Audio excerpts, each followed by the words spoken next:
Tapi alhamdulillah lah, nasib baiklah saya ada saya upload YouTube tu. So jadi saya harap dapat membantulah sedikit lah Okey, sebelum kita mulakan kepada the next class kita ni, okey, hari ni saya adalah the last touch saya about the technical part. Okay, when we talk about the photography technical, okay, sebenarnya tak cukup pun sebenarnya dalam kita nak buat 5 seminar ni. Okay, dengan 14 minggu ni sebenarnya tak mencukupi sebenarnya lagi-lagi dalam kita keadaan ODL ni. Okay, tapi yelah, saya sedaya upaya jugalah nak buat supaya ia nampak mudah. Walaupun kita dalam keadaan ODL, cara-cara macam mana cara kita nak bagi pemahaman kepada semua. Okey, tapi walau macam mana pun, okey, sebentar nanti mungkin kita boleh sharing sedikit, okey, daripada kawan-kawan yang mungkin dah buat, okey, yang dah siap untuk kita story sedikit macam mana cara teknikal yang dia buat, okey, macam bagaimana dia faham tentang exposure ini paling penting, sangat penting sebenarnya, sebab bila kita nak shoot landscape foto ni, bukan landscape foto saja apa saja benda dalam bidang fotografi ni, okey, kita nak bezakan orang yang boleh ambil gambar dengan orang yang faham gambar. Okey, itu yang penting sebenarnya maksudnya yang faham gambar ni kita sebut sebagai literasi. Okey, literasi visual. Literasi visual ni that mean dia satu tingkat yang tinggi. Maksudnya orang tu dia bukan sahaja boleh buat gambar, tapi dia boleh jadikan gambar tu ada jiwa. Jiwa ni yang mustahak. Tak ramai orang boleh buat macam mana kita nak conduct gambar tu ada jiwa. Contohnya, kalau dalam bahasa mudahnya, kalau kita menyanyi semua orang boleh menyanyi, betul tak saya cakap? Tapi persoalan dia, siapa yang boleh nyanyi dengan sedap? Yang bila orang dengar tu cair je, orang tengok macam Datuk Siti Nurhaliza kan. Kita contoh. Ada orang dia boleh nyanyi sampai orang terpegun tengok. Ada orang menyanyi biasa-biasa je, dekat karaoke Jamban tu. Okey, kita menyanyi baik seronok-seronok je. Macam saya nyanyi lah. Saya nyanyi pun kadang seronok-seronok je. Dekat karaoke tu kan. Suara sedap tak sedap, sumbang tak sumbang, itu nombor 2. Tapi saya boleh menyanyi. Begitu juga dengan fotografi. Semua orang boleh ambil gambar. Semua orang boleh belajar gambar daripada YouTube channel, diorang boleh belajar gambar daripada kursus, bengkel, daripada orang-orang yang ternama. Tapi soal dia, macam mana dia nak menghasilkan gambar yang ada jiwa? That mean gambar yang ada soul. Saya lagi suka gambar yang ada soul ni sebab apa? Sebab bila seseorang itu tengok gambar, bila dia lihat gambar anda yang dihasilkan oleh kita, okay, dia boleh faham dan dia boleh mendalami. Ini yang kita sebut estetik. Okey, kalau kita kupas berkenaan estetik ni, dia memang terlalu mendalam. Orang kata terlalu berfalsafah. Orang kata daripada mata turun ke hati, daripada hati terus ke pemikiran. Maksudnya kat sini, daripada mata turun ke hati, dia boleh rasa. Dia boleh menjiwai gambar kita. Daripada jiwa ni terus ke fikiran. Fikiran tu dia boleh berfikir, dia boleh interpret dengan mudah. Maknanya dia boleh menggalakkan proses interpretation. Seperti yang dibincangkan oleh beberapa the theoretical, the sociological, seperti contoh macam Gunther Kress, Van Leeuwen, Roger Fry tu fine art, Roland Barthes, Abigail Hawson, itu antara nama-nama yang banyak kajian-kajian ni sebelum ni dia mengkaji tentang proses interpretation. Okey, tetapi mereka ni semua adalah orang sosiologi, orang-orang bahasa. Orang yang sebenarnya yang tidak sebenarnya mendalami teknikal foto tu secara mendalam. Yang ini yang saya kata bezanya mereka dengan orang yang memang menghasilkan gambar, iaitu fotografer. That's why saya banyak jugalah artikel-artikel kalau siapa yang rajin search dekat academia.my tu .com tu, ada mungkin anda akan berjumpa beberapa saya punya jurnal saya, artikel saya, even dalam buku saya pun saya ada membincangkan bagaimana proses interpretation itu berlaku daripada pandangan seorang jurugambar. Jurugambar ni adalah mereka yang menghasilkan gambar. Maksudnya mereka yang menghasilkan makna ataupun menghasilkan objektif. Macam kenapa gambar itu perlu diinterpretationkan dia. Yang ni yang saya kata satu skill yang tidak semua orang ada. Maksudnya dia bukan hanya mengambil gambar, tapi dia meletakkan jiwa dalam gambar. Dan salah satu part yang saya tekankan kat sini adalah macam mana seseorang itu memahami lighting. Maknanya lighting itu dia boleh membentuk karakter. Lighting tu boleh membentuk kata apa pemahaman. Lighting tu boleh menceritakan kata apa menambah kata apa proses penceritaan dalam gambar tu. Lebih-lebih lagi dalam landscape fotografi. Landscape fotografi ni sebenarnya adalah salah satu yang paling mudah sebenarnya. Dia nak bermain, nak touching the kata apa soul tu. Kenapa saya kata touching the soul tu lebih mudah touching soul? Sebab kebanyakan orang dia suka tengok benda yang damai, aman dengan ciptaan Allah yang sangat cantik ni. Apa saja landscape, okey, apa saja pemandangan ini yang biasa kita lihat, okey, di mana pandangan itu dia boleh kata apa dapat menghasilkan rasa. Rasa tu yang kita nak bermain dengan rasa itu kesukaran dalam landscape foto. Maknanya macam mana kita nak touch orang punya rasa. Yang itu saya kata lighting tu penting. Sebab apa lighting tu penting? Lighting tu boleh karakter, boleh bentuk warna. Kerana apa saya kata boleh bentuk warna? Dia boleh naikkan warna, dia boleh turunkan warna, dia boleh bakar warna. Lepas tu kita beralih kepada yang kata apa ciri-ciri formalistik tadi tu. Formalistik tu adalah part yang terakhir. Maknanya teknikal penting. Kiranya kalau saya ambil daripada Flasher, Flasher dia kata bahawa kita ni adalah camera operator. Camera operator ni maksudnya kita yang menghasilkan gambar daripada kamera. Kamera tu adalah mechanical ataupun peralatan di mana dia kata apa dia membantu menghasilkan gambar. Itu yang Flasher cakap. Still lagi relevan walaupun artikel dia 1973. Okey, siapa nak buat PhD esok, nak buat master, nak lebih dalam lagi pasal filsafat, boleh jumpa saya. Okey, sebab saya memang suka bercakap about the philosophy. Saya memang seorang yang sangat kata apa terperinci bila when we talk about the aesthetic. Okay, sebab saya kata photography is not talking about the how the people they interpret the picture. Photography is beyond like than that. Maksudnya is psychological, the emotional. Okay, macam mana gambar tu sebagai communication. Dia boleh communicate macam mana orang boleh kata dia sebagai bahasa sarwa jagat. Bahasa sarwa jagat is universal meaning. Macam mana orang dekat London, dekat Filipina, dekat China, bila gambar tu hasil daripada Malaysia, dia tak perlu translator pun. Gambar tu boleh diinterpret. Walaupun dalam pelbagai bahasa yang ada kat dunia ni. This is the power of picture. This is the power of photography.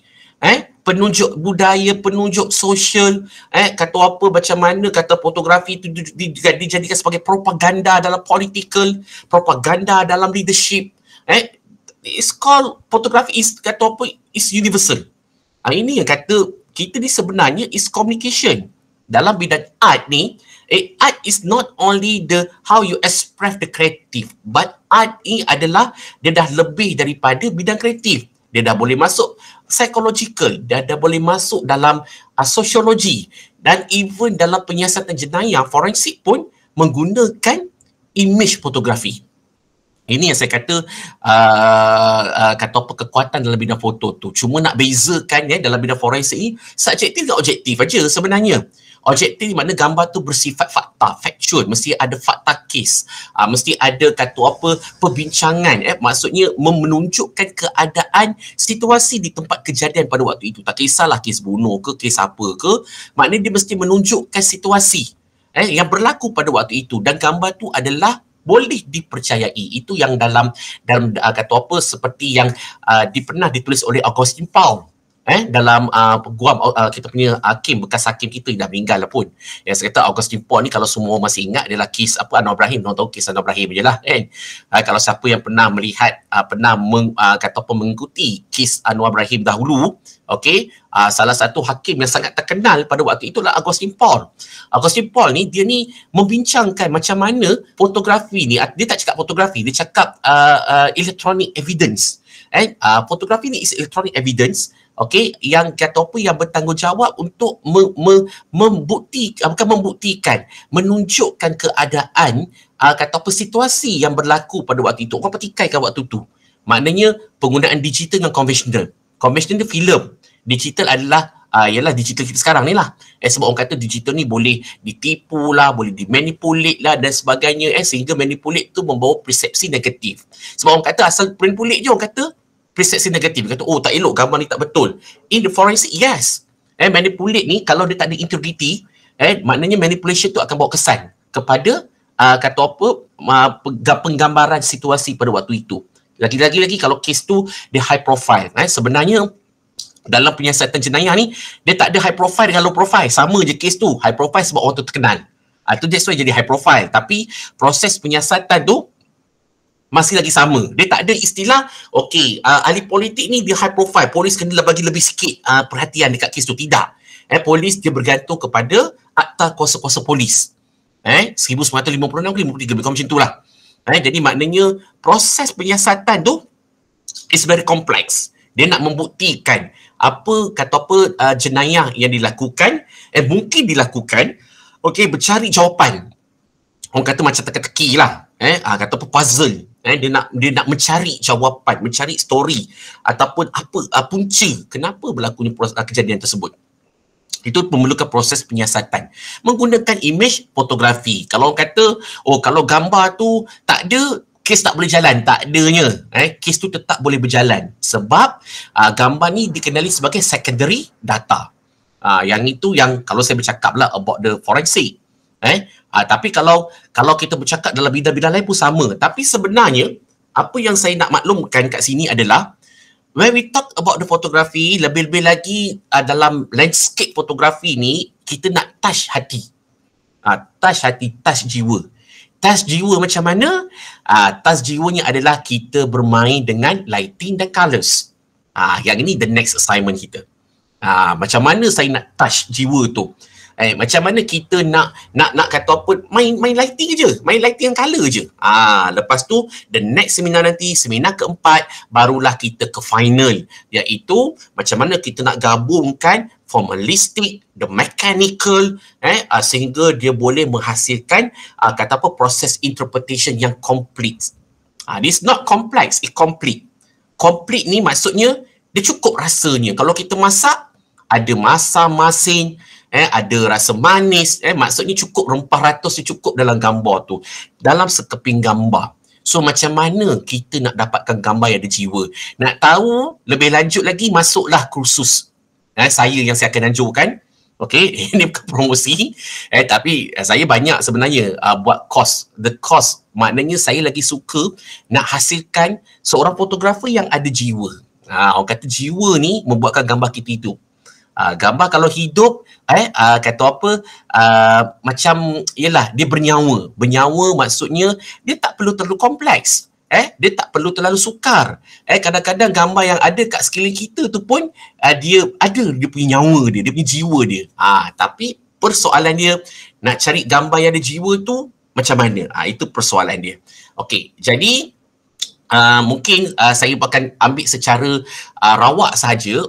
Just tunjuk saja, tak perlu risau. Dia sebenarnya ada yang risau, dia tanya, doktor kata kena hantar hari ni ke? Saya kata as long saya ada bagi masa, saya ada letak kat situ 14 bulan kot, tak salah saya 14 bulan berapa bulan saya letak kat situ submitted 14 hari. Jadi you have the time. Ada time untuk betulkan, untuk cantikkan, untuk betulkan teknikal dan sebagainya. Untuk hari ni, kita akan komen sikit. Saya akan bagi sedikit guide sikit. Time ni lah tanya betul-betul. Sebab apa, minta maaf lah, kadang-kadang saya, bukannya saya tak nak jawab, kadang-kadang benda tu saya dah cerita dekat dalam YouTube, kan? Kata apa, rasa tu dah jelas. Don't ask benda yang dah ada dalam YouTube tu. Melainkan kalau benda tu di luar, benda tu is very complex, yang macam contohnya saya kata nak dapat exposure boleh bercakap pasal bracketing tu kan. Dia sebenarnya senang je, nak dapatkan betul-betul gelap dengan cerah, dengan betul-betul cerah. Kita nak tunjukkan dia kata apa, dia punya sequence dia tu, daripada gelap sangat, gelap sikit, gelap sehingga gelap nampak sikit dia punya image dia, sehinggalah ke normal. Lepas tu terang sikit, terang sangat terang sehingga tak nampak apa-apa langsung. Nampak tak? Yang itu yang sebenarnya saya nak. Sebab apa? Daripada bila kita boleh control the bracketing tu, that mean kita boleh control the exposure yang kita nak. Itu yang saya rasa siapa tanya hari tu, si Haman ke siapa hari tu, dia tanya, doktor, how we control the bracketing? Nak control the exposure. So depends on the bracketing. Bracketing is mean that the measurement of exposure. Kita nak macam mana? Contoh, kalau kita berada dekat luar sekarang ni, mungkin cahaya dia tu kurang. Dia kalau kita shoot gambar secara normal exposure, mungkin gambar tu dia akan gelap sikit. Okay, so kita terangkan dia. So kita akan control the exposure. The control of exposure ni kita kena control, mesti ada ISO, mesti control, aperture dan shutter speed. 3 serangkai tu. 3 serangkai tu mesti kita control. So dia tanya, doktor kenapa saya nak klik tak boleh, dia klik tak boleh gerak? Sebab tu saya kata kena check balik sama ada ISO, okay, ISO tukar ke tak tukar. Kalau ISO tukar, okay, aperture dia dengan shutter speed dia. Sebab tu kalau nak tengok lens tu mesti pada subjek yang kita nak shoot tu sebenarnya. Kalau kita gerakkan lens tu, that's why yang exposure tu dia baca tu dia mengata-kata. So dia mesti ada baca pada that satu subjek. Itu kata orang permainan dia lah. Dari situ kita kontrol sama ada nak gelap ke, nak tambah ke, nak kurang ke atau sebagainya. Kenapa pentingnya measurement ni? Sebab contohnya dalam formalistik kita ada belajar nanti line, shape, texture, benda-benda yang basic dalam fine art. Orang kata the principle of art. The principle of art ni, kenapa kalau saya ceritakan pasal principle of art ni, adalah tujuan dia adalah sebagai guide. Kalau kata bila kita bercakap pasal seni, pasal seni ni dia mesti ada principle. The principle ni maksudnya kalau dahulu, pada zaman dahulu, orang-orang melukis-lukis ni, buat painting, buat apa ni semua, dia kena memahami the principle of art. Begitu juga kita. Principle of art ni terpakai dalam semua bidang seni. Tetapi ada penambahan dalam fotografi ni, the principle of photo ni adalah yang saya sebut tadi, depth of field, 2D, 3D colours, shadow, ini adalah dalam bidang foto. Ini yang kalau orang kata foto ni, dia kata hanya just takat-takat gambar je, apa tak ada pentingkan principle of art. Itu is totally wrong.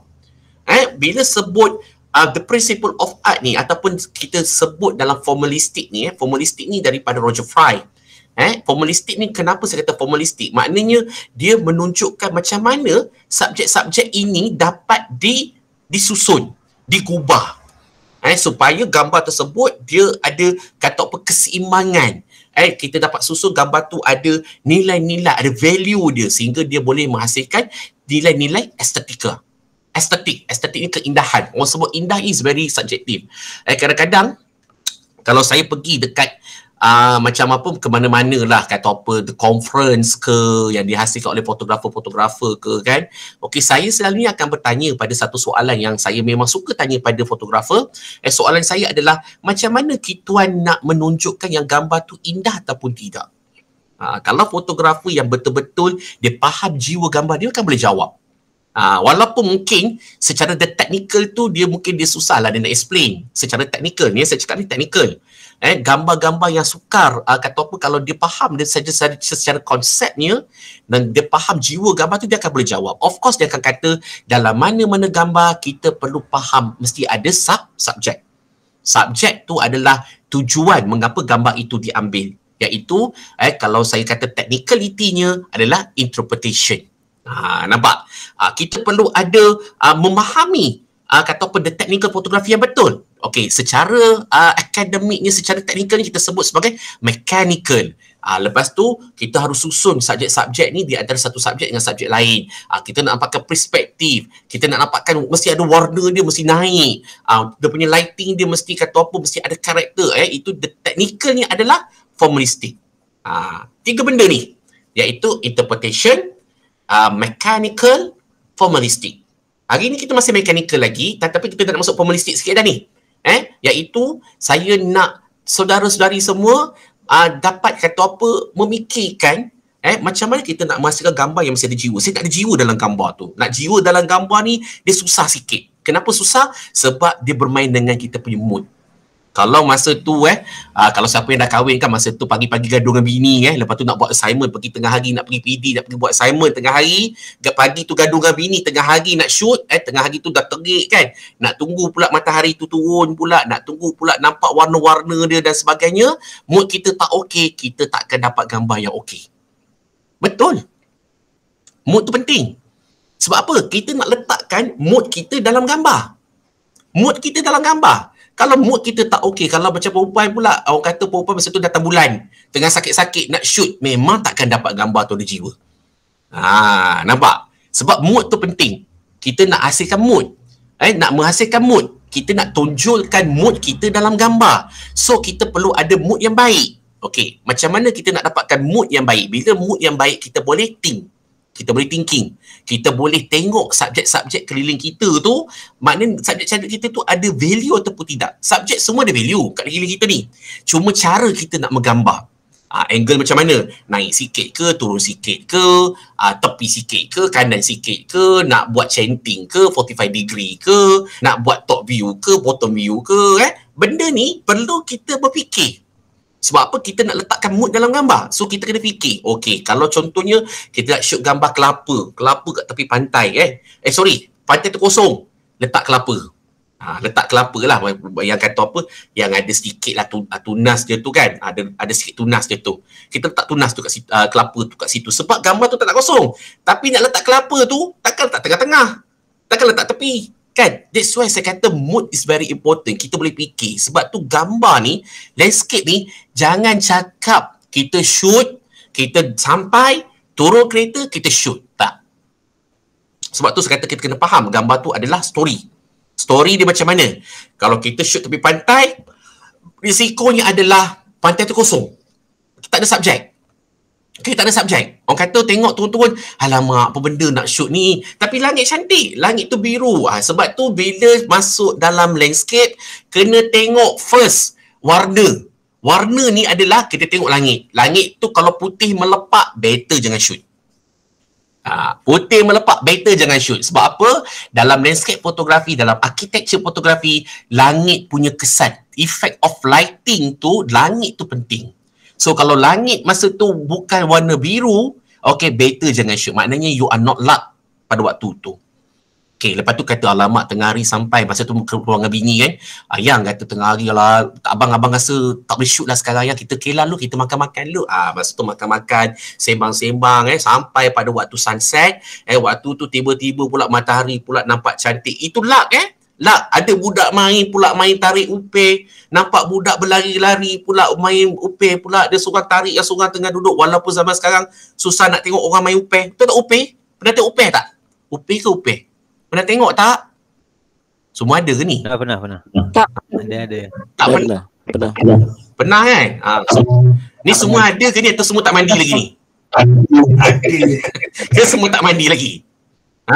Okey, upeh. Ada orang kata, alah tak pernah tengok upeh lah doktor kan. Kebetulan pula matahari tu nak sunset. Dapat pula budak tengah tarik upeh gelak-gelak pula. Lepas tu adik di belakang main layang-layang. Nampak pula layang-layang tu terbang tinggi pula.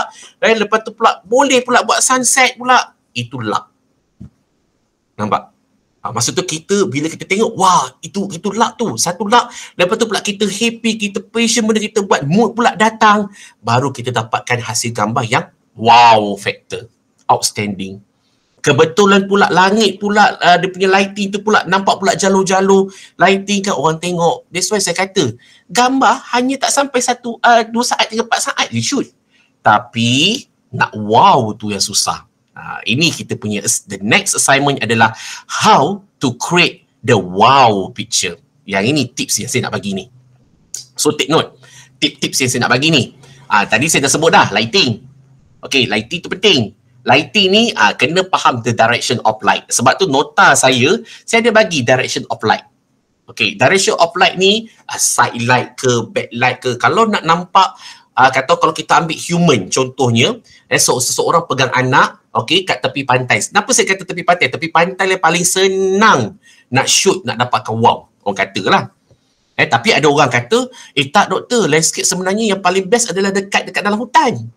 Memang betul. Tenang je tengok. Tapi macam saya suka urban. Saya suka tengok bandar. Kalau bandar KL. Saya suka pergi bandar, tengok bandar KL ni dekat Bukit Ampang. Kalau ada yang Bukit Ampang ke ataupun dekat Bukit Permai. Kat Bukit Permai tu nampak KL. Nampak KL tu cantik. Tapi waktu siang, kalau waktu tengah hari buta, tak nampak cantiknya sebab apa dia flat. Betul tak? Lighting tu boleh jadikan kalau kita pergi Bukit Ampang waktu tengah hari, gambar jadi flat. Sebab apa? Lighting terlalu hard sangat. Tak nampak shadow, apa ni semua dia nampak shadow. Tapi nak nampak bandar KL yang cantik waktu bila? Of course, sama ada sunrise atau sunset. Yang ini when we talk about the golden hour. Kenapa pentingnya golden hour? Sebab golden hour tu kata apa penunjuk kepada kita punya lighting tu. Lighting sunrise, okey, waktu siang, waktu pagi nampak pagi matahari baru nak naik lepas tu pula ada pula embun-embun pagi pula kat bandar KL tu, nampaklah kata apa KL warna biru, langit warna biru, lepas tu pula lighting tu nampak sparkling spark tau. Spark ni maknanya dia bersinar, nampaklah pula pada waktu pula kabus pagi, nampak pula jalur-jalur orang pagi pakai spot. Lighting spot ni maknanya nampak jalur-jalur tu pula bermain kat situ. Langit biru pula, awan pula cantik. Itu adalah kata apa waktu pagi, waktu sunrise, daripada pukul 7 sampai pukul 9.30, pukul 10 tu matahari dah naik, dah tegak, dah tak boleh nak buat apa dah. Dah tak boleh nak buat apa dah. Memang tengah hari buta, memang kalau nak shoot, melainkan kalau anda berada kat Europe. Europe ni matahari dia tak tegak sangat. So kalau that's why saya kata kalau nak cantik, orang kata ramai suka pergi Europe. Bagi saya tidak sangat. Sebenarnya nak cantik sebenarnya kena pergi tempat-tempat yang banyak budaya. Contoh Indonesia, India tu kalau kita shoot banyak subjek nak shoot. Sebab apa? Negara dia besar. Bila negara dia besar, orang dia ramai. Bila orang ada ramai, macam-macam kerana, macam-macam benda dia orang dah buat dah sebenarnya. Jadi maknanya banyak subjek. Subjek dia tu orang kata kalau kita shoot, dia ada dia punya sentimental value dia. Begitu juga dengan Indonesia. Indonesia ni dia punya negara dia memang besar sangat. Banyak budaya, banyak culture, cantik. Tempat pun lawa kalau kita buat landscape tu cantik. Malaysia ada tak? Ada. Kelantan, Terengganu, dekat kawasan-kawasan, even sebenarnya KL pun ada sebenarnya. Tapi macam mana kita nak shoot landscape yang baik? Sebab tu yang pertama, lighting. Kena tengok golden hour dia. Pagi. Dan juga petang. Petang ni kenapa? Nak tengok matahari turun tu, sunset tu. Jadi lighting tu. That's why bila lighting tu, karakter tu kena faham direction light dia. Lighting dia kalau shoot, okey, dekat side macam mana, dekat back macam mana. Semua ada dalam otak tu. Backlight bagaimana, front light bagaimana. Macam mana yang pasti kalau kita shoot ada subjek pula, mesti nampakkan shadow dia. Shadow mesti ada, tapi tak boleh hard shadow. Okey. Jadi lighting ni dia bentuk karakter. Sebab tu kena pastikan light direction of light tu kena betul. Dia tak boleh terlalu tegak sangat. Kalau matahari tu tegak, shadow dia jadi gelap. Jadi awak buat kata apa? Buat low under exposure pun sekalipun dia masih tak ada wow. Under exposure ataupun over expose tu dia tak boleh sehingga menjejaskan kata apa detail gambar. Okey, faham Okey, lighting penting. Yang kedua, warna. Carilah tempat yang banyak warna ataupun warna yang tenang. Sebab tu saya kata kena faham warm and cool color. Warm color ni contohnya macam merah, orange, itu adalah warm color. Kalau cool color biru, hijau tu contoh, sebenarnya banyak lagi sebenarnya. Okey. Jadi untuk nak naikkan warna ni, okey, kita sebenarnya yalah ada Adobe Photoshop boleh je edit sebenarnya warna tu, tapi okey nak lagi dapatkan kata apa kesan yang lebih cepat. Okey, that's why yang saya suruh main Kelvin. Okey, nak dapatkan warna yang baik macam mana? Warna mesti ada. Kalau buat waktu malam, kita bermain dengan light tu sekali lagi. Lighting terbagi pada dua, artificial light dengan natural light. So jadi macam mana kita nak gabungkan? Okey, contohnya waktu maghrib warna biru cair pekat-pekat sikit, dia nak waktu malam kan. Lepas pula ada pula kata apa mega ni warna mega ni warna yang senja, yang warna merah. Kalau dapat warna merah tu cantik sangat. Yang ada campur warna purple, bukan purple, warna jingga, ore-ore merah-merah tu kan. Lepas tu biru tu dia naik ke biru pula, awan pula kan. Warna main peranan. Sebab warna tu dia mesti terletak kepada psychological. Adalah warna ni paling mudah nak tarik psychological. Sebab apa? Mata manusia suka tengok warna. Semua suka tengok warna.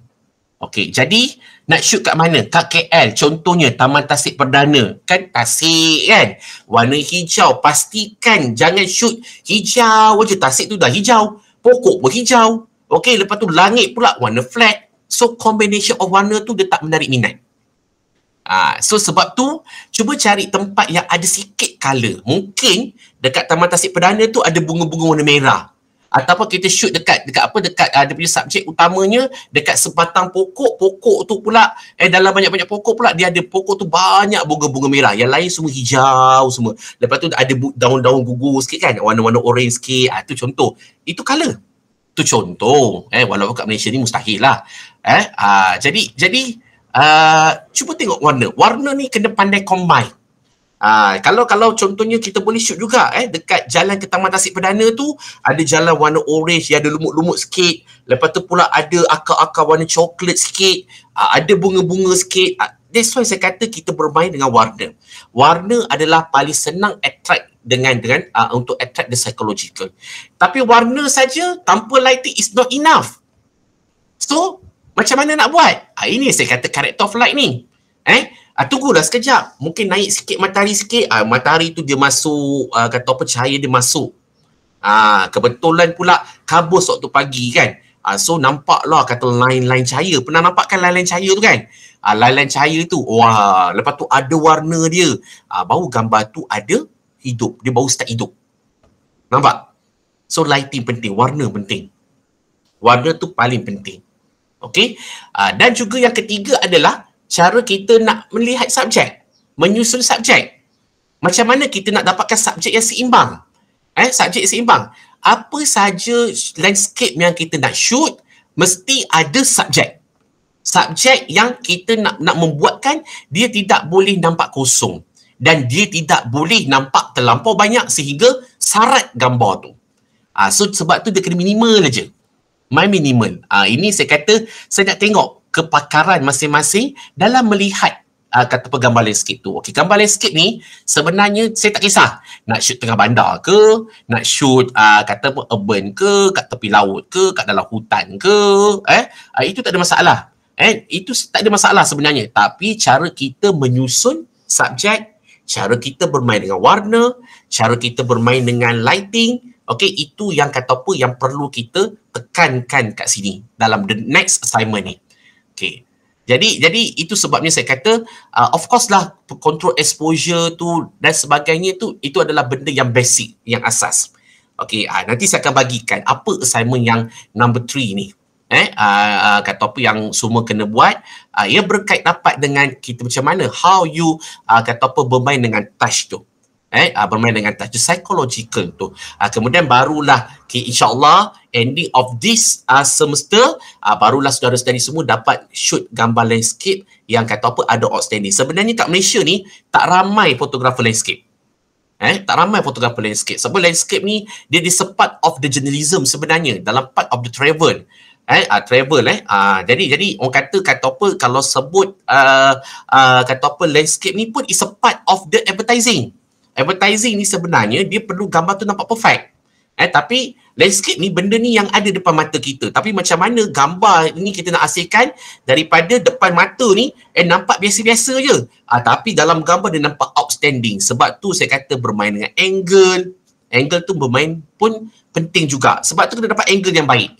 Jangan takut untuk kalau perlu meniarap lah. Faham tak? Kalau perlu panjat lah. Untuk dapat angle yang baik. Angle yang mungkin kata apa yang boleh kata apa yang ada dia punya kata apa artistik dia. Kalau perlu pakai drone lah. That's why saya kata, tetapi banyak kali saya selalu ingat kepada student saya, sebelum nak buat apa-apa kena kenal limitasi kita. Kalau kita ada kamera yang hanya ada 50mm sahaja, contoh, kita bekerja lah dengan kamera dengan 50mm sahaja. Kalau dengan kamera iPhone, okey, orang kata tapi iPhone 30 sekarang ni lagi hebat sebenarnya. Okey. Ada iPhone sahaja, maknanya bekerjalah dengan iPhone tu saja. Jangan kata apa kita bekerja di luar kemampuan kita. Faham tak kelas? Yang ini sebenarnya kata apa ciri-ciri ataupun tips lah macam mana kita nak hasilkan gambar yang ada solid. Okey.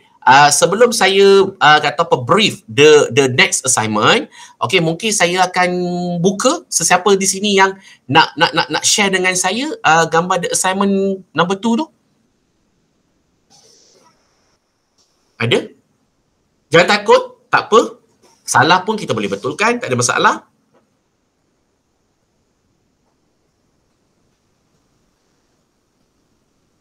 Kelas? Saya punya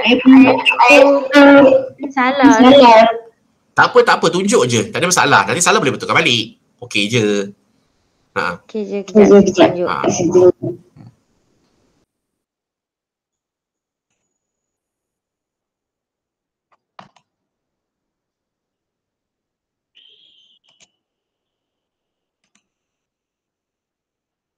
Okey, nampak?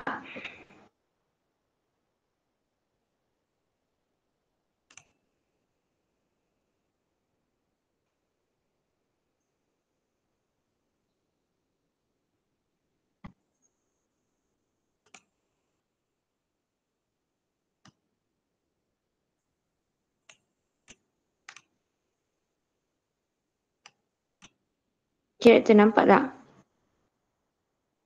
Okey. Kat mana normal? Ni atas ni. Normal. Okey, overexpose mana? Overexpose. Saya tak tahu overexpose yang mana. Sebab saya shooting banyak, saya susun pun saya dah pening dah sebab terlampau banyak sangat gambar. Bila check ISO semua lari. Saya tak tahu kenapa lari. Okey. Dia senang je. Nak dapatkan, okey, kalau saya biasanya saya akan dapatkan betul-betul gelap. Betul-betul gelap. Okey. Boleh tunjuk kat saya tak mana gambar yang betul-betul gelap? Sekejap. Alamak. Okay. Sekejap saya buka. Inilah paling gelap. Masih belum gelap lagi tu. Belum gelap lagi maknanya saya salah kot. Salah ambil kot. Okey, kelas. Okey, nak nampakkan, kata apa, saya nak nampakkan sekuen bila berkaiting tu kan. Okey, tapi sikit-sikit nampak tu kira okey lah. Dan ini tapi saya bercakap kalau orang yang baru nak kenal fotografi, dia kalau kata nak dapatkan exposure yang betul-betul under, boleh lah, betul lah begini. Okey, tetapi kalau tips dia, dapatkan betul-betul gelap. Dapatkan dahulu betul-betul gelap dan juga dapatkan betul-betul cerah. Bila dapat betul-betul gelap dan dapatkan betul-betul cerah ni, baru kita tahu kalau gelap ni exposure-nya berapa. Exposure-nya berapa, ISO-nya berapa, aperture berapa. Lepas tu baru kita bermain sikit. Nampak? Maknanya kita kena dapatkan gelap sangat, gelap sikit, nampak subjek sikit, dapat subjek sikit sehinggalah ke normal. Faham tak betul? Faham tak kelas? Memang faham Pak. Maknanya saya tak dapat lah. Yang ni yang paling cerah. Paling cerah. Okey, cerah ni dapatkan betul-betul cerah. Tapi tengok cerah dia.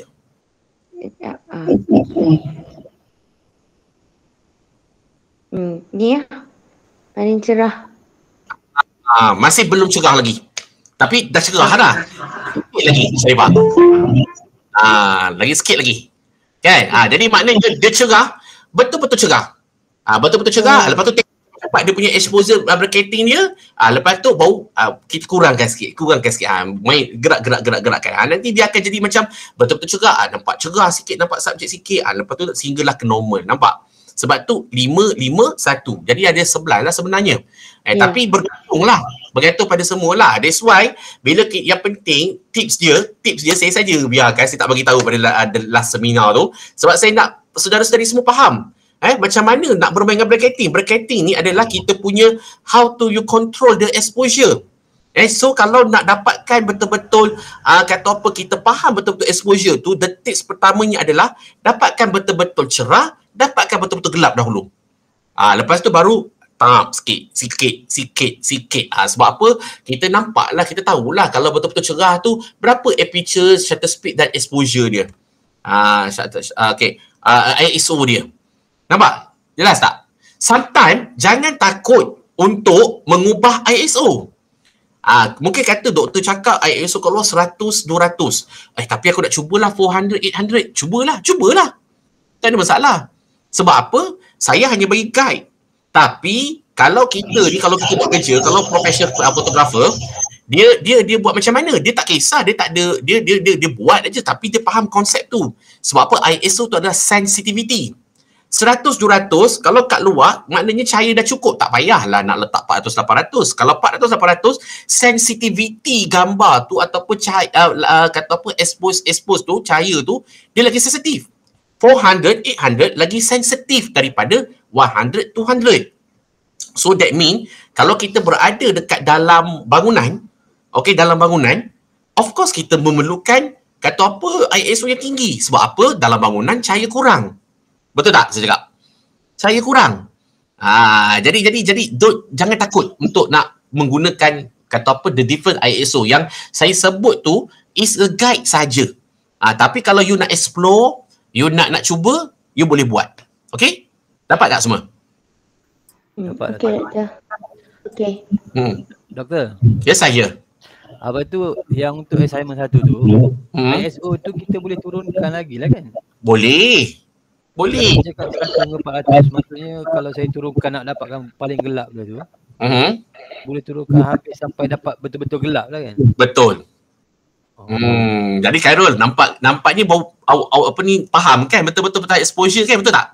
Betul. Kan? Jadi maknanya kat situ kita boleh fikir, kita ni kan kalau bawa fotografi ni kan orang kata jangan lurus macam pembaris sangat kan. Tapi kalau rasa perlu turun ke ISO, saya bagi guide saja.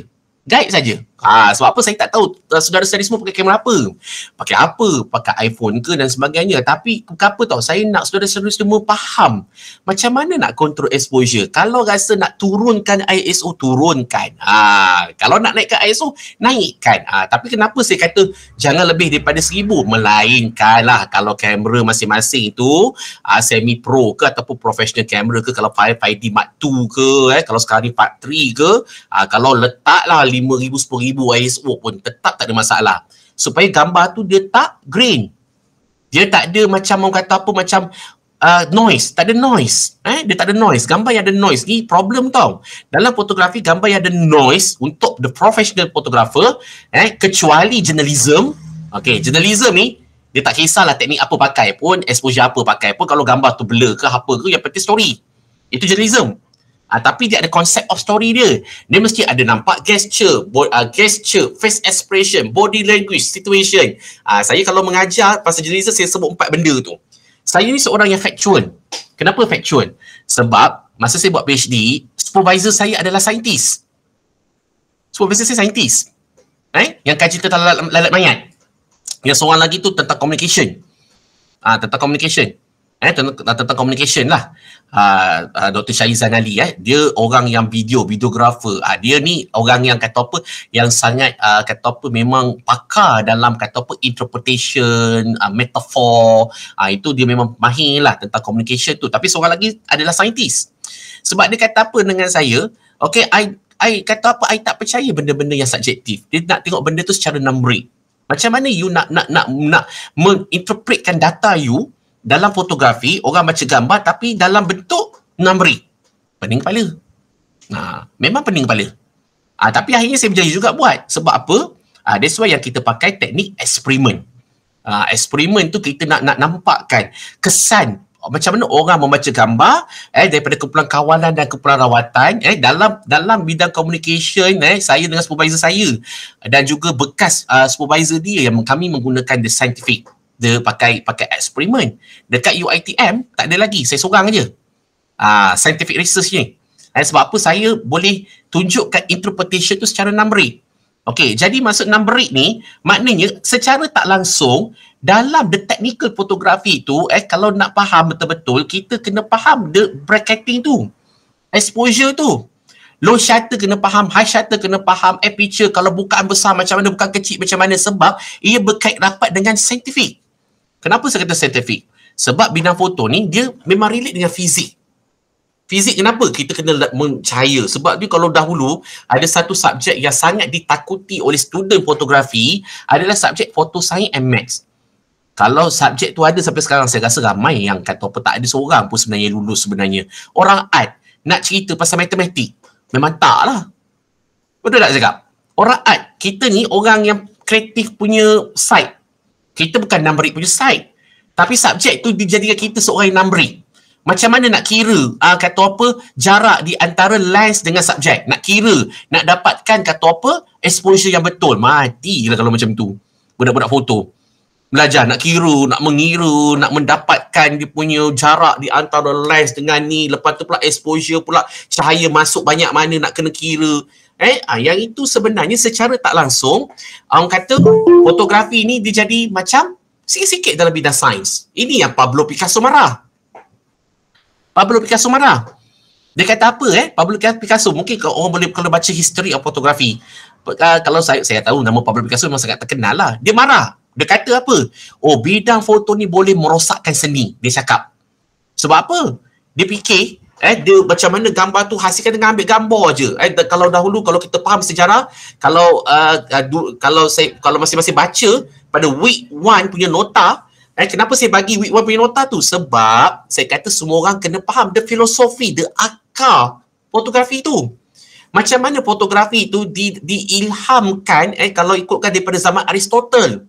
2000 tahun, 2500 tahun yang lepas daripada Aristotle. Aristotle sebenarnya dah bercakap dah berkenaan dengan macam mana kata apa kita nak hasilkan satu image, dia sebut image yang kekal. Dia kata macam mana daripada cahaya, dia faham konsep cahaya, dia faham filosofi tu. Sebab dia faham filosofi of lighting itu, dia faham. Jadi dia faham lighting boleh hasilkan image, tapi macam mana nak dapatkan image yang kekal pada platform tu. Dia orang tengah fikir pada tu zaman Aristotle, lepas tu Moti, lepas tu datang pula Ibn Al-Haizim, iaitu seorang kata apa yang kata apa sarjana Islam yang melahirkan dia boleh buat kajian tentang lens. Itu Ibn Al-Haizim. Kemudian daripada Ibn Al-Haizim ni pula dia punya conception ni pula di study oleh Joseph Nikifornis. Joseph Nikifornis adalah orang pertama yang menghasilkan gambar secara kata apa gambar tu dapat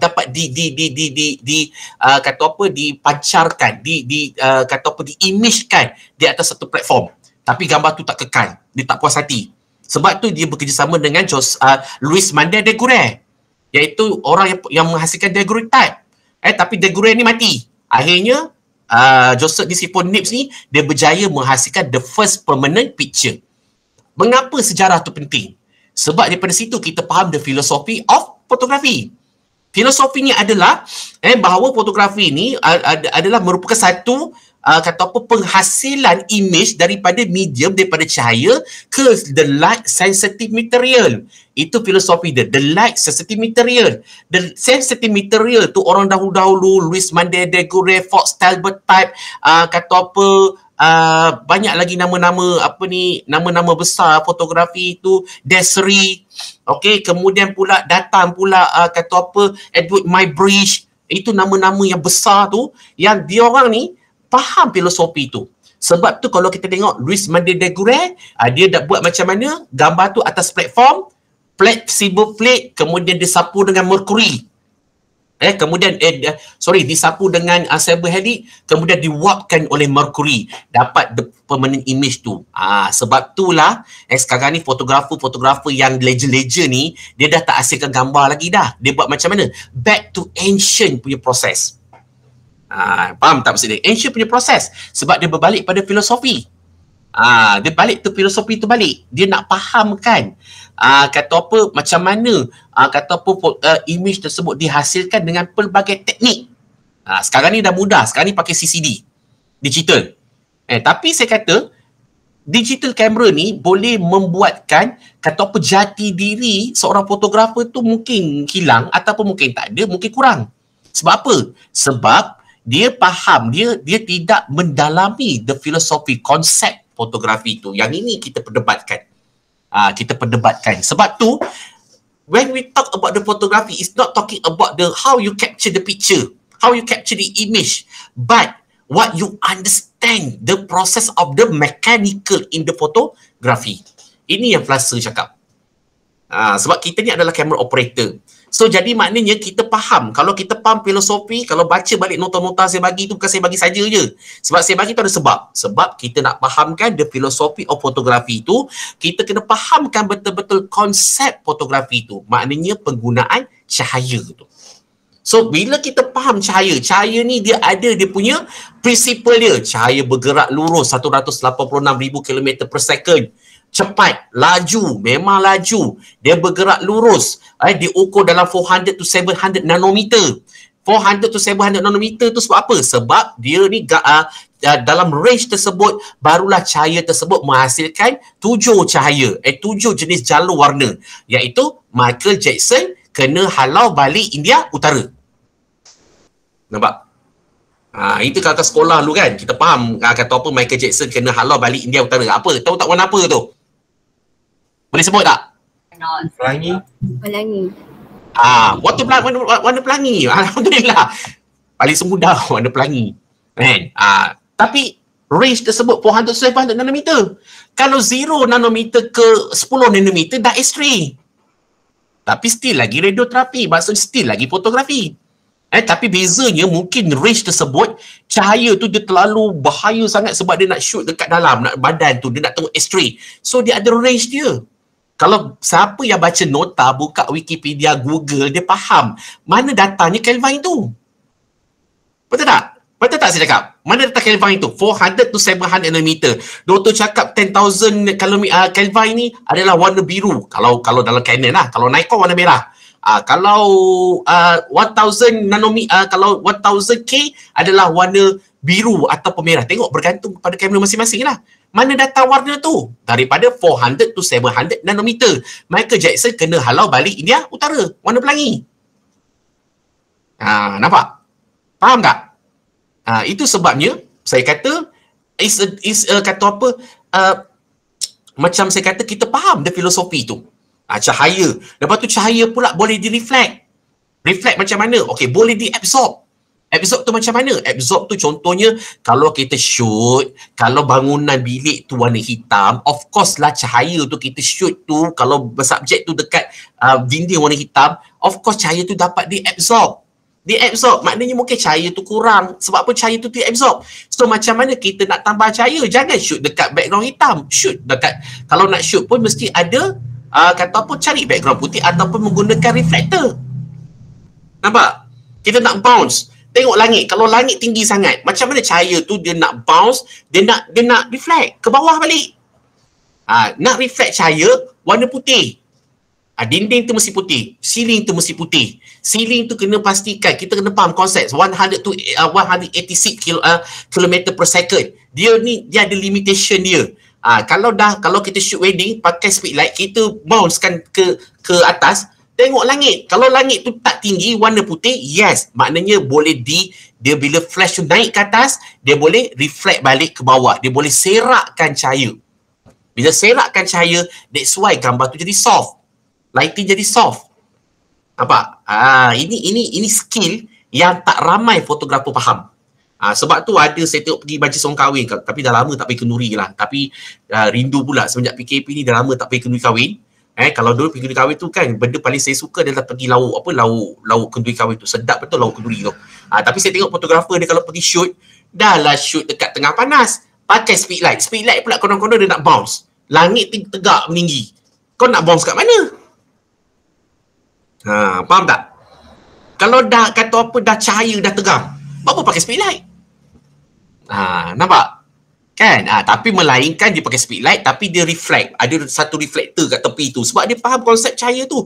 Bila dia reflect, maknanya cahaya tu diserakkan. Itu kalau fotografi nak belajar betul-betul. Kalau saya main kat situ. The mechanical. Sebab tu, okay, kita ni bila saya bagi range begitu, jadi kita memahami. Kita faham, doktor sebut 100 to 200. Kan itu sensitivity-nya kurang. Tapi aku nak shoot ni, nak kasih dia terang. Bantailah ISO 400-800. Faham? Itu contoh. Sebab tu bila kita faham the bracketing tu, kita dapatkan betul-betul gelap, betul-betul cerah. Jadi maksudnya, kita boleh control the exposure tu dengan betul. Itu yang penting dalam fotografi. The control the exposure tu. First kali, control the light. Okay. Kemudian saya sebut Kelvin. Sebab apa? Control the light and colours. Tapi saya tak sempat nak mengajar secara technical. Kalau perasan siapa pakai DSLR tu, kalau pakai Canon, dia ada bracket, punya bracketing yang 4 segi tu, ada merah, biru, kuning, hijau tu kan. Itu kalau saya ajar memang kompleks. Benda tu dia ada teknik dia. Tapi tak sempat nak ngajar secara teknikal. Yang tu kena explore. Naikkan biru, tambah hijau, dia kena faham konsep yang 400 to 700 nanometer tu. Dia kena faham the table of Kelvin tu. Boleh cari Google table of Kelvin. 10,000 warna apa, 6,000 warna apa, 1,000 warna apa. Kalau faham yang itu, yang table yang kat Canon tu boleh handle. Tapi sebab tak sempat, saya suruh pakai custom. Ada orang custom kita tak jumpa. Doktor custom tak susah. Florence Indecendent itu custom lah tu. Pakai je yang itu. Tetapi kalau custom, maksudnya bila benda custom, kita tak boleh nak control. Sebab tu sebagai seorang professional fotografer, kita tak main auto-auto ni. Tak main custom ni. Kita main secara manual. Sebab apa? Kepuasan kita nak control the technical tu. Kelas. Sebab tu saya kata penting bagi masing-masing untuk nak pastikan kena faham the filosofi tu, the Kelvin tu. Okey, warna dah faham. Contohnya lah, ni assignment yang pertama sekali untuk yang number 3 adalah dapatkan saya mix light. Kita faham lighting terbagi pada 2. Semua dengar tak ni? Semua ada ke ni? Semua tak buka kamera, saya tak tahu. Ada. Orang seronok dengar ni. Ada. Yelah, saya tahu. Haji tengah. Ada sir. Minum. Tengah fokus dengar sir. Tengah fokus dengar. Ada tengah minum, tengah apa semua kan. Okey, berbalik. First sekali dapatkan saya mix light. Okey, kena faham konsep cahaya ni. Artificial light dan juga natural light. Kena faham. Don't worry, saya record video ni nanti boleh bertengok balik. Doktor, artificial light apa? Natural light apa? Artificial light apa adalah apa sahaja sumber cahaya yang dihasilkan daripada manusia. Maksudnya apa sahaja lighting. Lighting pada Kalimantan, lighting jalan, lighting kata apa yang bukan Allah cipta lah. Tapi natural light adalah lighting yang dihasilkan oleh Allah Subhanahu Wa Taala sahaja. Paling mudah, iaitu cahaya matahari, cahaya bulan. Nampak? Okey. Kenapa saya kata mix light? Okey, contohnya. Okey, kalau contohnya dapat lighting yang contohnya waktu senja, okey, bandar KL, bangunan KL tu ada lampu, kemudian berlatar belakangkan cahaya natural light, iaitu daripada langit yang nampak mega, nampak biru-biru tu apa semua. Itu adalah mix light. Faham tak maksud dia? Clear tak kelas? Itu mix light. So macam mana nak kontrol mix light yang betul? Lighting tu nak naikkan dengan betul. That's why kat sini peranan kita menggunakan Kelvin tu penting. Kelvin ni adalah kita nak dapatkan the soul of light tu dengan lebih baik. Sebab tu main dengan Kelvin tu. Sebab tu cuba main dengan exposure tu. Kelvin kalau tak main dengan exposure tak ada gunanya. Tak jadi. Kan? Sebab tu saya kata nak buat gambar landscape, banyak kali saya sebut pakai tripod. Cacak tripod, kemudian letak kamera, bukan main shoot. The technicality tu kena main Kelvin, kena main exposure. Anda dah buat assignment exposure, anda dah mesti tahu dah how you control the exposure. Depends on the bracketing. Kalau dahulu orang konvensional, kamera filem, macam mana dia tak tahu, dia tak nampak kat depan apa gambar tu, dia tak nampak hasil dia terus depan mata. So dia kena bergantung kepada exposure. Dia dah boleh agak dah. Sebab tu saya kata the table of aperture, the table of shutter speed tu dia kena faham. Sebab tu saya kata pelajar-pelajar kita zaman sekarang ni, dia cukup malas nak faham, dia cukup malas nak baca, dia nak fahamkan table of aperture. Aperture terbesar 1.2, 1.4, 1.8, 2.4, kemudian naik 3, 5.6, naik. Itu table of aperture. Sebab apa? 1.2 bukaan lens dia besar. Bila bukaan lens dia besar, dalam landscape, kita kalau boleh, kita tak nak depth. Betul tak? So, apakah aperture yang baik untuk landscape? Orang kata boleh letaklah 8. Sebab kita tak nak depth. Kalau depth berarti kan dah blur pula kat belakang. Agak blur kat belakang tu pula, kalau blur kat belakang, tengok subjek dia macam mana. Kalau subjek kita nak fokus on subjek, nampak bunga, ada nampak ladybird, kemudian kita nak pastikan belakang tu tak mengganggu mata, kita blurkan dia. Ini yang saya sebut, kalau kat belakang tu kalau dalam formalistik disebut contextualize dengan non-contextualize. Ambil kau. Orang kata, doktor, rupanya foto ni susah lah doktor. Memang susah. Kenapa kita nak non-contextualize dan contextualize. Contextualize, background tu dia membantu penceritaan subjek utama. Itu adalah contextualize. Non-contextualize adalah kita nak pastikan background tu kita blurkan dia supaya mata tu boleh fokus pada subjek tu saja. Itu adalah non-contextualize. Maknanya subjek tu lebih menonjol daripada background. Sebab tu saya kata kita ni, fotografer ni, dia kena fikir nak shoot apa. Okey, nak shoot gambar bunga sekuntum. Banyak kali saya sebut dalam kelas fotografi, jangan shoot bunga sekuntum, pokok sebatang, batu seketul. Kenapa? Bila batu seketul, shoot batu seketul. Tapi kalau batu tu ada nilai estetik, okey, tapi susah nak dapat batu seketul ada nilai estetik. Orang kata serupa orang tak belajar fotografi ambil gambar batu seketul. Apa benda nak tunjuk? Kan? Tapi sebab saya terpaksa cakap macam tu, sebab ada assignment formalistik dalam kelas saya yang dulu-dulu tu, adalah dia nak buat tentang shape. Shape dia batu seketul. Maknanya, dia tidak letakkan nilai estetik tu dekat dalam diri dia.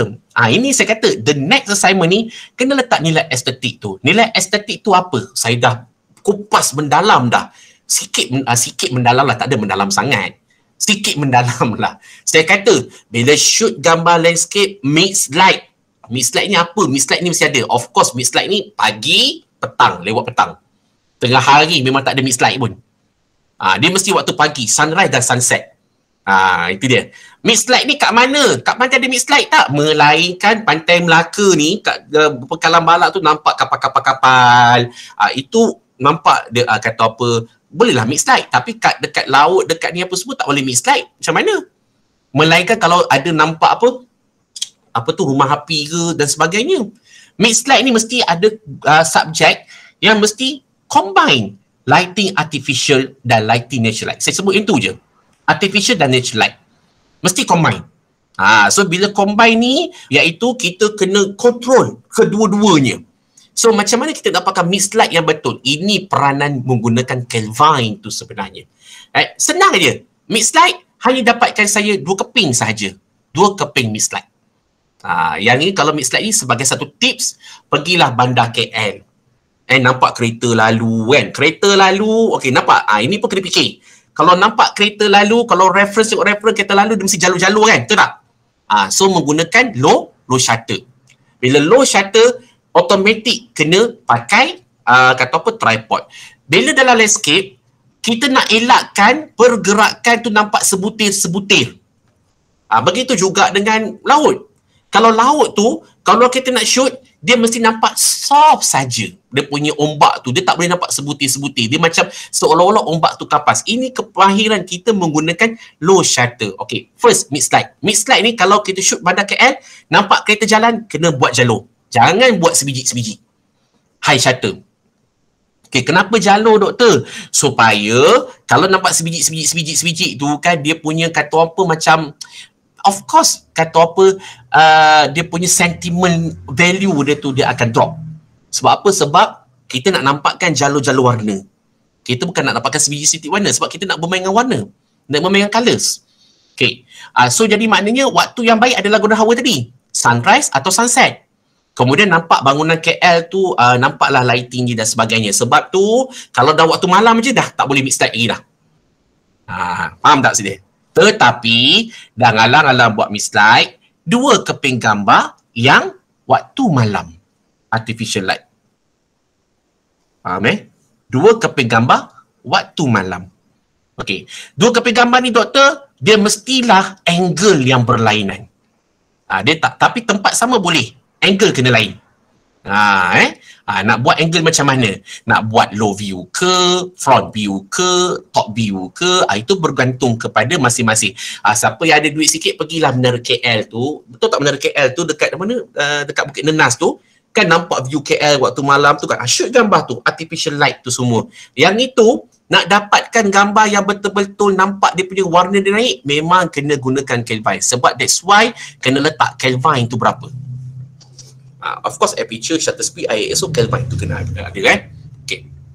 Kemudian, okay, 2 keping untuk sunset atau sunrise. Sunset atau sunrise. Okay, sunset dan sunrise ni, okay, bergantung. Okay, nak shoot tepi pantai ke tapi yang ini dia mesti nampakkan sunset atau sunrise sahaja. Dia tak boleh ada lighting mix ni, tak ada. Tadi yang first day assignment tadi mix light kan. Yang ini sunset atau sunrise. Okay, sunset atau sunrise. Jadi dapatkan lighting yang sunset sunrise tu. Kalau tepi pantai, kalau adu ombak, dapatkan betul-betul ombak tu soft. Mana pergerakan tu dia mesti soft. Ombak tu mesti soft. Kalau shoot dekat tepi jalan contohlah. Lighting tu matikan. Tapi mesti ada sunlight dengan sunset saja. Okey. Tetapi subjek ni, okey, satu keping yang sunset or sunrise tu, satu keping tu mesti bermain silhouette. SILHOUTTE. Silhouette. Silhouette ni maksudnya subjek yang utama tu mesti legap. Lepas tu nampak sunset ataupun sunrise. Sunset ni mesti warna orange ke doktor? Tak, saya tak kisah. Yang penting sehingga nampak cahaya mega. Sebab tu saya nak bermain dengan Kelvin. Nampak? Clear tak kelas? Doktor, saya nak tanya. Okay, Kelvin tu kalau saya capture using phone yang color apa yang ada dramatik apa semua tu ke? Atau Ya, boleh gunakan. Tapi kalau contohnya tak ada kamera DSLR, pakai kamera iPhone tapi dekat situ ada nampak color dramatik lah apa semua, pakai je apa yang ada. Tak ada masalah. Yang tu bila ada itu maknanya kita ada limit tu. Kita tak boleh nak control color kan. Tapi kat sini kena main dengan yang saya kata tu angle dan juga kena pastikan warna yang dapat tu warna yang tepat. Faham tak? Faham Faham? Tak ada masalah, don't worry. Ya, Khairul? Doktor, untuk nak control Kelvin tu, maksudnya kita tengok view dengan mata kita, benda tu color kuning, so gambar yang kita capture nak kena ada color kuning tu lah. Betul. 100% sama dengan apa yang kat luar. Tak juga. Kalau kita nak manipulate ni, maksudnya kalau warna tu nampak lebih cantik, kita nak manipulate boleh, tak ada masalah. Nak naikkan color apa yang ada depan. Betul. Nak naikkan lagi. Tu betul. Betul, Khairul. Bagus, soalan yang bagus. Maksudnya kalau benda tu kuning, kita tak payah nak birukan dia lah. Tapi kalau nak cuba birukan dia supaya nampak dia macam ada ni sikit, boleh, tak ada masalah. Study lah. Kan tak, dia don't worry. Kalau kata doktor kuning tapi saya nak letak color biru, boleh, tak ada masalah. As long gambar tu dia, ini saya kata sekarang ni the third assignment ni adalah kita nak memain psikologi. Gambar mungkin kalau depan mata kita dia tak cantik sangat pun. Kau kata alah tempat biasa. Orang kata macam kat Morib. Siapa saya pergi Pantai Morib? Pantai Morib kita tengok macam tak ada apa Pantai Morib. Tapi tengok iklan dekat Travelog tu, tengok iklan dia. Ya Allah, Pantai Morib apa pasal kat tempat ni tengok macam cantik je tapi tengok depan mata tak cantik. Ini saya kata psikologi. Tapi jangan edit. Jangan main Adobe Photoshop. Terus edit daripada kamera tu. Faham tak? Saya nak tengok macam mana kreativiti saudara-saudari semua, okey, dalam shoot gambar tu kata kena mengambil kira yang saya bagi lecture daripada sejam tadi tu. 6 keping aja saya nak. Tak nak banyak-banyak. 6 keping aja. First tadi apa? Saya kata mesti mix light. Okey, mix light. Kemudian light saja. Kemudian sunset. Betul tak saya cakap? Kan? Dua keping tu selalu satu keping dia mesti silhouette. Itu saja. 6 saja. Tak nak banyak-banyak. Tapi yang kata doktor saya nak buat lagi doktor, nak buat 8-10. Ini dapat 3-3-3. Terpulang lah. Saya kata as long nanti bila semua orang shoot gambar, bila bentang present tu, maksudnya orang tengok, oh okey, betul. Gambar ni, saya kata nanti dalam audience, okey gambar ni dapat tak soul dia? Okey, orang kata tak dapat lah doktor, macam flat sangat. Anda tak berjaya. Nampak? Sebab apa sekarang ni, the next assignment ni, kenapa saya kata saya bagi nota the type of light, saya bagi nota Kelvin, saya bagi filosofi dan sebagainya, kan study balik. Sebab apa? Saya nak saudara-saudari semua memahami the filosofi tu. Sebab apa? Kerana filosofi tu, kerana lighting tu, kita boleh dapatkan gambar yang ada soul. The next assignment ni, assignment number 3 adalah kita kena think, kita kena fikir, kita kena letak rasa kita ni dalam gambar tu. Macam mana? Saya dah bagi tips tadi dah. Lighting, color, kena jaga mood, kena jaga angle, kena jaga subjek. Rupanya nak hasilkan sekeping gambar tu banyak benda kita kena tengok. Banyak sangat benda kita kena tengok. Maknanya kita tak boleh hanya lihat kepada lighting saja. Kita kena lihat kepada subjek. Tak semestinya gambar mixed tu cantik di KL saja. Di Shah Alam, dekat Taman Tasik Shah Alam tu nampak bangunan MBSA tu waktu senja nampak mixed pun cantik juga. Tapi kita nak letak soul. Nak letak soul tu, bawa Tika sembahyang siap-siap. Kan? Tika apa nak sembahyang kat situ terus kan, mana tahu kan. Jadi nak dapatkan soul. Soul untuk mixed light ni dia sukar. Sebab apa? Sebab kita nak nampakkan combination di antara lighting artificial dengan lighting apa? Lighting natural light. Kemudian satu lagi tu gambar waktu malam tu, okey, kemudian shoot gambar yang artificial sahaja. Tapi kena main dengan apa? Dengan Kevine. Warna tu, nampakkan perbezaan dia. Nak nampak lebih pro, nampakkan perbezaan dia. Doktor, kalau saya pakai incident macam ni, forensic macam ni, saya tengok, wow, memang you study. You can be a great. Sebab apa? Sebab fotografi ni is just not you taking the picture, but you put your soul in the picture. Iaitu kita letak jiwa. Jiwa ni yang susah. Ini yang membezakan kita dengan fotografer yang di luar sana tu yang belajar kat YouTube. Dia maybe ada orang dapat daripada gifted. Dia memang the soul itu memang ada dalam diri dia. That's why dia pegang kamera, gambar tu menjadi. Gambar tu ada jiwa dia, gambar tu ada cukup kandungan dia, very strong. Kata apa? Konteks dia. Konteks dia tu lebih strong. Sebab dia gifted. Ada orang dia boleh ambil gambar, dia shoot gambar sahaja. Sebab tu saya kata, gambar yang baik is not talking about the camera. Bukan sebab model kamera yang mahal, tapi disebabkan dia boleh letakkan soul dalam gambar. Yang ini saya kata, the third assignment ni adalah soul dalam gambar. Kemudian, kita the final, nanti final dia rahsia. Cukuplah. Itu je. Saya nak 6 keping je. Okay. Any question? Clear tak apa yang saya kelas hari ni? Ya, ada Syakiri. Yang siluet tu maksudnya macam mana? Okay. Soalan yang bagus. So, saya semua orang tak tanya. Mana saya kira untuk semua faham. Siluet maksudnya subjek. Okay, subjek mesti legap. Subjek contohnya lah, shoot gambar, suruhlah bini ke, wife ke, boyfriend ke, duduk kat batu buat tengah termenung. Buat tengah termenung kat tepi pantai. Contoh ni kat contoh, kat tepi pantai. Masa tu langit mega. Boyfriend kita yang tengah termenung tu tak nampak muka dia. Dia betul-betul legap. Nak kena legap ni macam mana? Aperture kena besar. Dapat? Dapat. Aperture kena besar. Betul-betul legap. Tak nampak langsung rupa dia pakai baju apa tak nampak. Yang nampak figure dia saja. Sir, nak tanya, instruction assignment sir ada bagi tak yang dalam bentuk nota? Nak nota? Ada nota ke? Ada dalam nota. Tak apa, jangan risau. Kalau tak faham, boleh tanya. Tapi video ni saya akan upload dekat saya punya YouTube. Boleh dengar banyak kali. Okay? Nota tu sir nak upload kat mana sir? Nota tu upload kat mana? Ada dekat iDiscuss. Okay, thank you. Saya nota dalam iDiscuss. Tapi macam saya kata, yang assignment yang siluet ni dan sebagainya adalah pemahaman kita tentang exposure. Aperture tu. Ini kita bermain exposure. Okay. Okay, terima kasih. Okay, lagi ada soalan lain? Semua dah minum dah? Semua dah minum ke? Dah rasa. Tengah minum. Dah rasa. Dah. Sir, Dah. tanya. Ini kelas padat kelas padat Saya nak tanya yang assignment before this, kiranya boleh retake balik ke sir? Boleh. Submit. Tak ada masalah. Okay. Dia submit dia macam saya kata okeylah, saya bagi masa sehingga bolehlah submit sebelum 18 hari bulan Disember. Adalah masa sikit kan. Sebab apa nanti pentingnya sebab apa? Sebab kita ada due date. Due date tu yang mustahak. Yang penting ada yang tak hantar lagi assignment nombor 1, saya tengok ada tak cukup lagi tu. Jadi hantarlah cepat.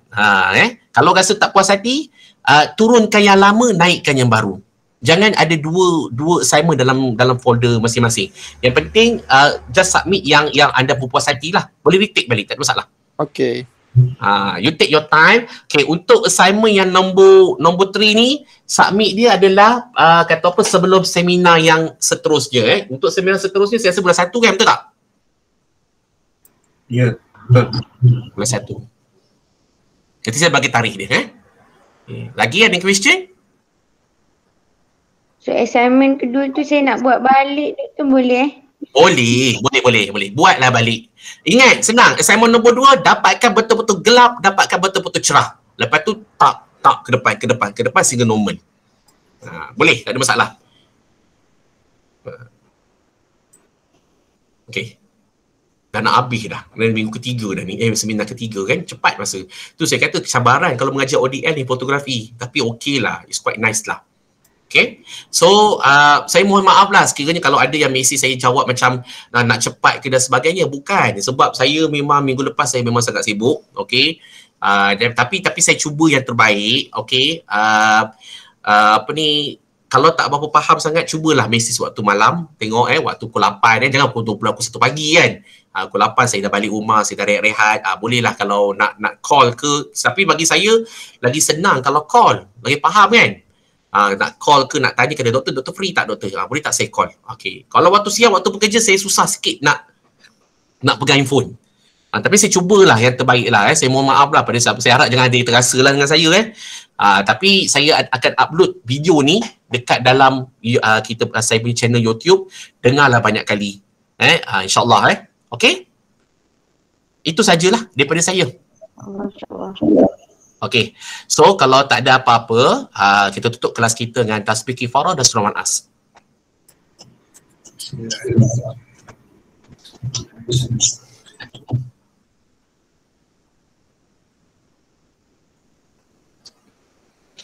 Semua okey Semua faham InsyaAllah nanti kita tengok balik.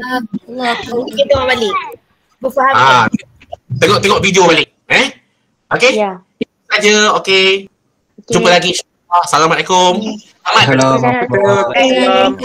Waalaikumsalam. Terima kasih doktor. Sama. Terima kasih doktor. Terima kasih doktor. Sama.